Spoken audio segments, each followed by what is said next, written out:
வீட்டுக்குள்ளே வெளிச்சம் சுத்தமாக பத்தல. அதான் வீடியோ வந்து மொட்டை மாடியிலே மோஸ்ட்லி போட்டுட்ருக்கேன்.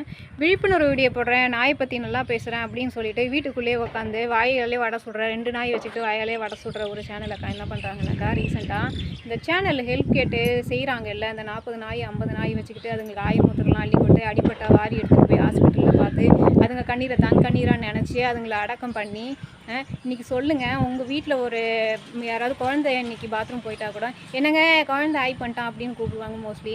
இல்லைன்னா ஏண்டி குழந்தை ஆய் பண்ணிச்சின்னு சொல்லிட்டு சொல்லுவாங்க. ஆனால் டக்குன்னு போய் எடுக்கிற அளவுக்கு சகிப்புத்தன்மை எல்லாருக்கும் இருக்குமான்னு அப்படின்னு சொல்லிட்டு சொல்ல முடியாது. அப்படி இருக்கும்போது இத்தனை நாய்களை ஏன் வச்சு பார்க்குறாங்க? அவங்களாம் சம்பாதிக்கிறதுக்குன்னு நினைக்கிறீங்களா? அப்படிலாம் கிடையவே கிடையாதுங்க. சம்பாதிக்கிறதுக்குலாம் அவங்களுக்குலாம் பல வழி இருக்குது. சம்பாரிச்சுக்குவாங்க, அவங்களுக்கு கை கால் நல்லா இருக்குது. இதில் வந்து அப்படியே என்ன சம்பாரித்து கோட்டை கட்டி கொடி பிடிச்சி வாழ்ந்துட முடியும்னு நினைக்கிறீங்க? பார்க்குற 5 லட்சம் பேர் 1 லட்சம் பேர் 10 லட்சம் பேர் பார்த்தாலும் எத்தனை பேர் வந்து 50 100 போடுவாங்க, இல்லைனா 500 போடுவாங்க. அதுக்கு மேலே யாரும் போட மாட்டாங்க. நீங்கள் விற்கிற விலைவாசியில் 10 ரூபா எடுத்து செலவு பண்ணுறதுக்கே மக்கள் 10 தடவை யோசிக்கிற அளவுக்கு விலைவாசி விற்கிது. அவரவர்களுக்கு அவ்வளவு பொருளாதார தேவை இருக்குது. ஸ்கூல் ஃபீஸு, வாடகை, அது இதுன்னு சொல்லிட்டு இருக்கிறவங்க எல்லாருக்கும் கொடுக்குற மனசு இருக்குமான்னு நம்ம சொல்ல முடியாது. அப்படி இருக்கும்போது நீங்கள் கொடுக்குற கையை தடுக்கிற மாதிரி என்ன சொல்கிறீங்கன்னாக்கா, இந்த மாதிரி ஹெல்ப் கேட்டு போடுறவங்கள திட்டி வீடியோ போட்டிருக்கீங்க. அதை பார்க்குறப்போ வந்து எனக்கு மனசு கஷ்டமாக இருக்குது. நான் இது வரையும் அந்த ஹெல்ப் கேட்டு வீடியோ போட்டதில்லை. லாஸ்ட்டாக செல்லாவுக்கு போட்டிருந்தேன்.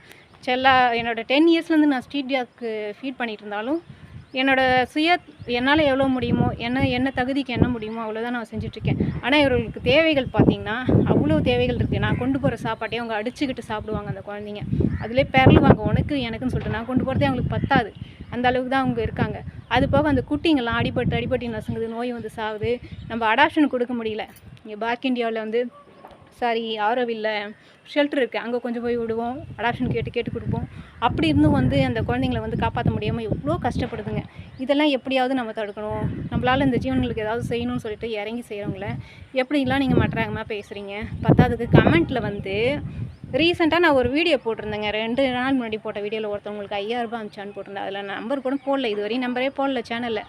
5000 ரூபாய் அனுப்பிச்சிருக்கேன்னு போட்டிருக்காரு. QR கோடு கொடுத்து செல்லாவுக்கு தான் ஒரே ஒரு வீடியோ கேட்டு ஹெல்ப் கேட்டு போட்டிருக்கேன். விஷயத்தில் மக்கள்லாம் ரொம்பவே உஷாராக இருப்பாங்கங்க. நீங்கள் சொல்லி தான் அவங்களுக்கு தெரியணும்னு இல்லை, அவங்களுக்கு தெரியும் அவங்க காசை யாருக்கு செலவு பண்ணணும், எப்படி செலவு பண்ணணும், யார் ஏமாத்துறாங்க யார் ஏமாத்தலை எல்லாமே அவங்களுக்கு தெரியும்.